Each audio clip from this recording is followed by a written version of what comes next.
कोल्हापूर महापालिकेच्या प्रभाग क्रमांक 19 मधील रायगड कॉलनीत स्वर्गीय विठाबाई पाटील विद्यालय ही प्राथमिक शाळा आहे। या शाळेसमोरील रस्त्यावर गटार नसल्यानं शाळेच्या आवारात सगळं सांडपाणी येतं। आता तर पावसाचं पाणी सुद्धा शाळेच्या दारात साचतंय।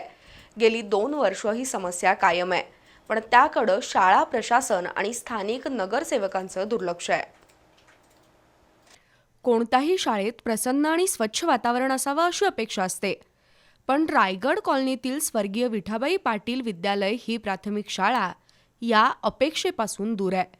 या शाळेसमोरील रस्त्यावर गटार नसल्यानं शाळेच्या आवारातच सगळं सांडपाणी शिरतं।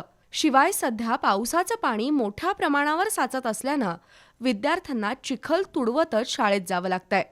शाळेचं संपूर्ण आवार जलमय असतं, त्यामध्ये सांडपाणी सुद्धा मिसळलेलं असतं। परिणामी विद्यार्थ्यांचं आरोग्य धोक्यात आलंय।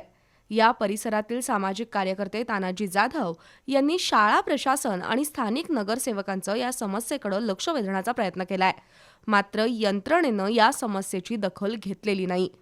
येत्या 15 दिवसात या समस्येचं निवारण झालं नाही तर जिल्हाधिकारी कार्यालयासमोर आंदोलन करण्याचा इशारा तानाजी जाधव यांनी दिलाय।